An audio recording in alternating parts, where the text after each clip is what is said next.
जप करना कठिन, नाम जप बचाना कठिन, नाम जप पचाना कठिन। महाराज जी इसका अभिप्राय समझना चाह रहे थे विस्तृत। हाँ, इसका अभिप्राय ये है कि नाम का हमें उपदेश मिल गया, लेकिन देखो कहाँ मन नाम में लगता है। इतनी महिमा नाम की सुनी, पर नाम जप करना कठिन है। आप तीर्थ यातन कर सकते हो, आप शास्त्र स्वाध्याय कर सकते हो, आप दान पुण्य कर सकते हो, आप दूसरों की सेवा में भी मन लगा सकते हो, लेकिन नाम जप आप 4 घंटे बराबर एक नाम, जैसे राधा, तो 4 घंटे राधा राधा राधा राधा राधा राधा राधा राधा राधा राधा। हमें तो अभी 24 घंटे पहुंचना है निरंतर, पर 4 घंटे 24 घंटे में आप देखो निरंतर करके मन जो है वो आकाश पाताल की एक कर देगा। आप देखो तो जप के थोड़ी देर राधा नाम जपा, थोड़ी देर ये किया, थोड़ी ऐसे तो लग जाएगा, लेकिन 4 घंटे 3 घंटे 2 घंटे या 1 घंटे कुछ नहीं बोलेंगे, केवल राधा राधा राधा राधा। अब करना कठिन पड़ेगा। आप करके देखो, ये सब अपने अनुभव की बातें कह रहे हैं।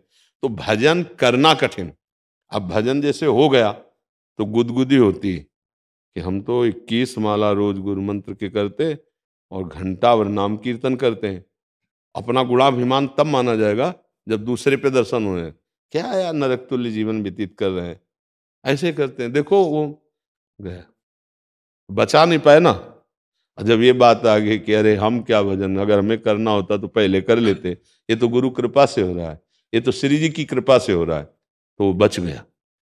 अब पचाना, कोई तुम्हें बहुत प्रतिकूल परिस्थिति पैदा कर दी, अपमान निंदा बहुत संकट, अब तुम्हारे मन में अब कुछ भी हो, अब तुम्हारा हम देखेंगे, ये दुखी हो, ये परेशान हो, तो अब चूंकि भजन है तो गया उसको परेशान करना शुरू कर दिया। पचा नहीं नहीं भजन, उल्टी हो गई, खत्म खेल, खत्म खेल। अब वो नाम है, नष्ट नहीं होगा, पर प्रभाव से तो तुमने दुख का, अब वो बहुत किस जन्म में फिर प्रकट होगा।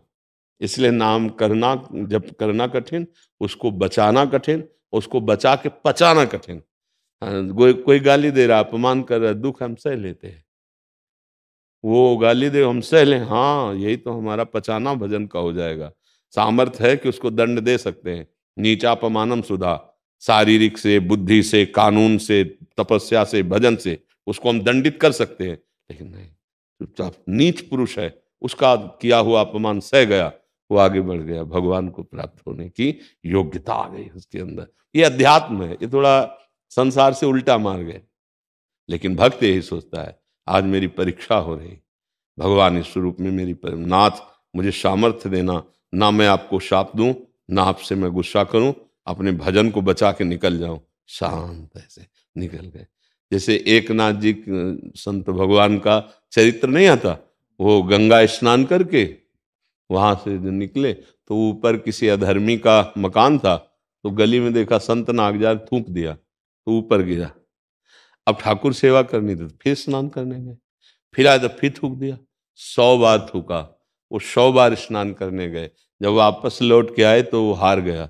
आके चरणों में प्रणाम किया, महाराज आपने एक बार हमें देखा भी नहीं, गाली भी नहीं दी, नाराज भी नहीं हुए। बोले भैया तुम्हारी तो बड़ी कृपा हम पे हुई, हम नाराज क्यों हो? बोले 100 बार हमने थूका। तो बोले जो स्नान हम 100 दिन में कर पाते, आज आपकी कृपा से एक दिन में 100 बार स्नान हुआ, ये तो आपकी कृपा हुई, ये क्रोध नहीं, ये तो आपने हम पे कृपा की। ये देखो, ये है साधु की सोच, जिसका भजन पच गया है, जिसने अपने भजन को बचा लिया है। अगर अपने लोग होते 1 बार 2 बार, तो ये हमारी कच्चाई है। वो सदा सदा के लिए संतों से द्रोह करना छोड़ दिया। देखो क्षमा कितनी बलवान कि वो रो पड़ा कि महाराज मुझे पता नहीं था कि ऐसे संत कृपाल होते हैं, कभी किसी संत का वो अपमान नहीं करेंगे। अगर वो द्रोह कर देते तो उसका और बढ़ जाता, क्योंकि दुष्ट तो था ही, लेकिन वो सह गए, तो ये सहनशीलता उसका परिवर्तन कर दिया। तो ये भजन करना कठिन, करके बचाना कठिन, बचा के पचाना, ये तीनों बातें सत्संग से हो जाती हैं।